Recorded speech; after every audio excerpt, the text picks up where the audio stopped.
O Senhor esteja convosco. Proclamação do Evangelho de Jesus Cristo, segundo Marcos. Naquele tempo, os fariseus vieram e começaram a discutir com Jesus. E para pô-lo à prova pediam-lhe um sinal do céu. Mas Jesus deu um suspiro profundo e disse: Por que esta gente pede um sinal? Em verdade eu vos digo, a esta gente não será dado nenhum sinal. E deixando-os, Jesus entrou de novo na barca e se dirigiu para outra margem. Palavra da salvação.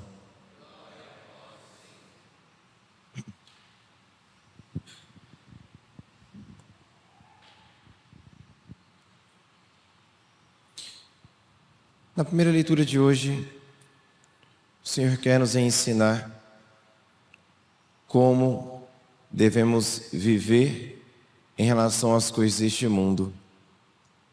Vejam, a história conta aqui da passagem Caim e Abel.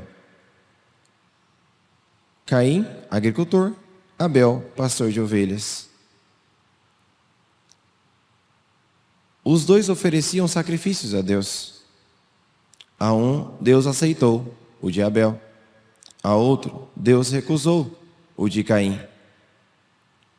Por que Deus aceitou um e não aceitou o outro? Se nós olharmos, os dois ofereceram sacrifícios. Os dois ofereceram algo a Deus. Temos que ter um olhar mais profundo, um olhar mais clínico, para percebermos que numa sutileza em como é oferecido aquilo a Deus, como é vivido essa realidade, nós notamos então, ao vermos essa sutileza, percebemos a grande diferença entre cada uma das ofertas. Enquanto é dito de uma maneira genérica em relação a Caim, que ele ofereceu os frutos da terra, em Abel é dito que ele ofereceu o primogênito. Nesse simples ato de oferecer o primogênito, há ali uma eleição, há ali uma escolha, há ali como posso dizer aqui, há ali um passo humano de querer oferecer o melhor para Deus, o primeiro para Deus. E é por isso que o Senhor se alegra do sacrifício de Abel. Porque olha, não simplesmente alguém que pega as coisas e vai e oferta, mas alguém que está querendo oferecer o melhor para Deus. Daqui, nós entendemos dois caminhos que somos chamados a trilhar, melhor dizendo, que é nos posto.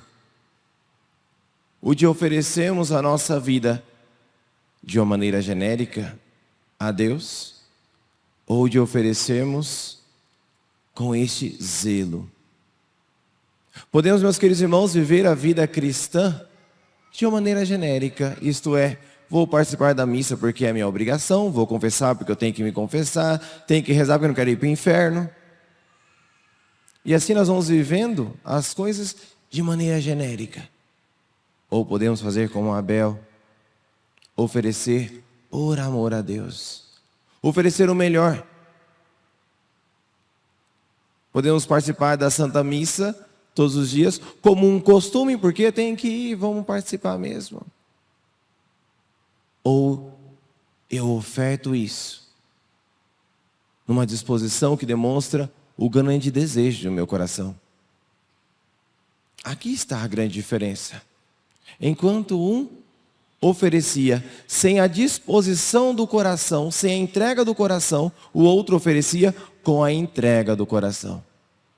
Enquanto um olhava apenas o rito externo do que estava acontecendo, o outro colocava naquela entrega a sua própria vida.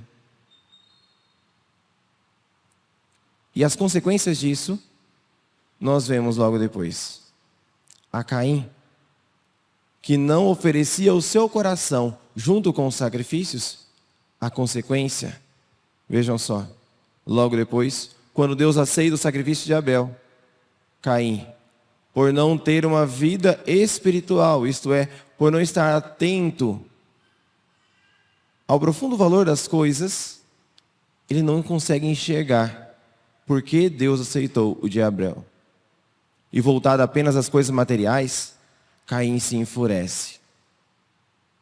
Mas mesmo em meio à fúria, olha como Deus é bondoso. Ele procura Caim. Ele dá sinais a Caim. Ele alerta Caim. Por que está assim? Por que seu rosto está dessa forma? Não se deixe levar por esse caminho. Veja como nosso Senhor não nos abandona. O pecado, meus queridos irmãos, antes de ele chegar ao ato, ele começa a ser planejado já no pensamento. E Deus ali já demonstrava o amor, o desejo de não deixar cair naquele erro. Antes de nós cairmos num pecado grave, houveram inúmeros deleites, namoros, isto é, inúmeras vezes em que nós planejamos em nossa mente esse pensamento, esse pecado. E ali, olhando essa passagem, nós vemos que Deus está ali presente, a querer nos chamar de volta. É necessário termos esse olhar de fé, para suplicarmos ao Senhor misericórdia. Senhor, olha que pensamento louco. Por que eu estou com raiva dessa minha irmã? Por que eu estou querendo esse desejo de vingança? Senhor, tire isso de mim. A misericórdia do Senhor que não nos abandona. Caim vai então e chama o seu irmão para o campo e lá então o mata. Não é dito aqui no livro do Gênesis, mas eu gostaria de levá-los a uma meditação. Quando Adão e Eva foram expulsos do paraíso, uma das consequências, nós lemos isso no Gênesis esses dias atrás, foi que a mulher sofreria as dores de parto. E Eva sentiu a dor pela primeira vez. Até então o homem não sentia dor, o homem e a mulher. Eva sentiu a dor pela primeira vez quando deu à luz Caim. E depois quando deu à luz Abel. Mas essa dor, logo depois, ela foi suplantada, substituída por uma alegria, que é da criança que veio. Agora, Eva experimenta uma dor que nunca havia experimentado antes. A dor da perda de um filho. E essa dor era uma dor que alegria nenhuma substituiria. Ali, naquela dor, dizem os antigos, ali, naquela dor, Eva entendeu a consequência do pecado.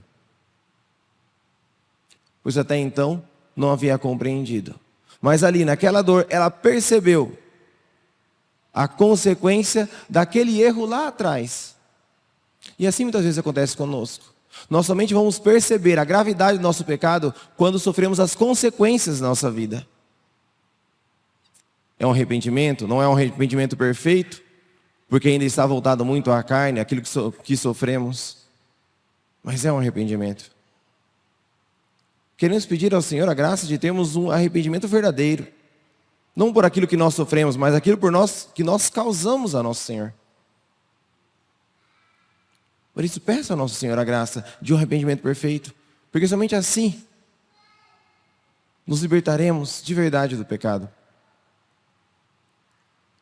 A Sagrada Escritura, ela, como que por respeito, esconde, vela, tamanha dor que a primeira mãe sentiu. A dor da perda de um filho.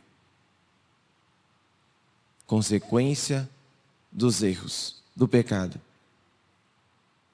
Quando Deus depois aparece a Caim e diz a Caim: onde está o teu irmão? Caim mente: não sei. É lógico que ele sabe. Acaso eu sou o guarda do meu irmão? O que eu tenho a ver com isso? Quando Deus pergunta para Adão e Eva, eles respondem a verdade, se escondem. Nós nos escondemos porque estávamos nus. Então vocês comeram do fruto da árvore. Já Caim demonstra uma outra perversidade. Ele mente. Veja como um pecado vai levando para outro. A falta, e a coisa começa em situações simples. Olha o escalonamento, com perdão da palavra, da desgraça na vida de Caim. Começa com uma coisa simples: não viver, não entregar de coração as coisas para Deus.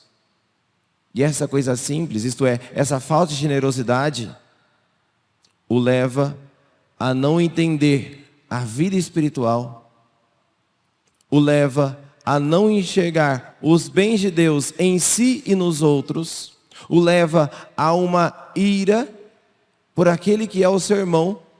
E lembre-se, Caim era o irmão mais velho. Geralmente os irmãos mais velhos são chamados a cuidar dos irmãos mais novos. A ter um ódio daquele que fora chamado a cuidar. Leva a matar o seu irmão, já antes o matando em seu coração. Leva a causar dores aos outros, no caso a sua mãe e ao seu pai. Leva-o à mentira, porque ele então nega que fez aquilo. Leva-o a uma indiferença. Acaso eu sou o guarda do meu irmão? O que tem ele a ver comigo? Ele é sangue do seu sangue. Leva a uma indiferença, ou aquilo que podemos dizer em tempos atuais, no individualismo. Olha como as coisas vão. Nosso Senhor nos dá a graça da confissão, entendendo a dinâmica diabólica do pecado, que vai afundando o homem cada vez mais numa vida de trevas. O Senhor abre as portas da misericórdia, como quis chamar a Caim. O Senhor nos chama todos os dias ali na porta do confessionário. Não deixe, meus queridos irmãos, que aquilo que é uma simples falta de generosidade na sua vida leve-o a uma vida de trevas profunda. Porque isso aconteceu com Caim. Isso pode acontecer também conosco. Caim, por consequência, Deus diz a ele: quando tu cultivares da terra, ela te negará seus frutos, e serás um fugitivo vagando sobre a terra. A consequência de tudo isso é o quê? Caim era agricultor. Deus está dizendo: quando você cultivar da terra, ela te negará os seus frutos. Ou seja, as coisas não acontecerão da maneira que você espera. A pessoa fica agitada por não ter o coração em paz, pois não está repousando em Deus. Tudo aquilo que ele faz não dá certo. Ele tenta, ele utiliza as mesmas técnicas de antes, mas porque o coração não está repousando em Deus, as suas obras não são obras boas, são obras más. Às vezes, nada está dando certo na sua vida, porque você está afundado em trevas. Vá se confessar. Busque a nosso Senhor. E continua: e serás um fugitivo vagando sobre a terra. Os santos, eles dizem a respeito disso, falando a respeito da característica do homem moderno, de viver como que agitado, sem saber onde ficar. Cada hora quer uma coisa diferente, cada hora uma novidade. E não é assim que a gente vive? Fica lá na rede social, cada hora, vendo um vídeo. Fugitivo sobre a terra, procurando algum lugar onde se repousar, como Caim. E tudo isso, meus queridos irmãos, todo esse estilo de vida cainista, começa com uma falta de generosidade, em que não enxergamos nas pequenas coisas, como sacrifícios diários, um caminho para ofertarmos o nosso coração a Deus com generosidade. Vamos vivendo uma vida como que no automático. A falta de generosidade fez Caim se perder.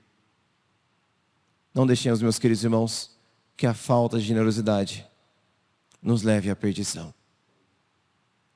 Que ouçamos a voz de nosso Senhor que continuamente nos chama e nos convida. Essa graça atual que constantemente toca a nossa alma, dizendo a nós: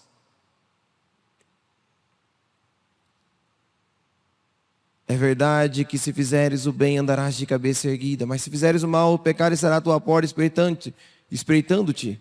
Tu, porém, poderás dominá-lo. Comigo poderás dominá-lo. Poderás vencê-lo. Suplique a graça. Se ainda não está arrependido dos seus pecados, suplique a Nosso Senhor a graça do arrependimento.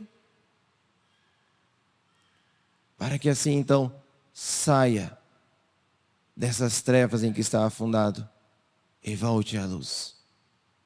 Oferta ao Senhor um sacrifício de louvor. É o canto do salmo de hoje, é o que nós logo mais celebraremos. O sacrifício de nosso Senhor, que queremos enxergar aqui também. Queremos entregar, melhor dizendo, o sacrifício de nossa vida. Olhando ao Senhor que se oferece a nós, queremos também nós nos oferecer a Ele. Olhando o Senhor que oferece o melhor para nós, isto é, a sua própria vida, queremos nós oferecer também o primogênito de nossa vida, o melhor de nossa vida a nosso Senhor. Este é o sinal que o Senhor nos oferece. É o sacramento da Eucaristia. Que o Senhor nos conceda a graça de, meditando todos os dias este mistério, em entendermos como devemos viver a nossa vida. Seja louvado nosso Senhor Jesus Cristo.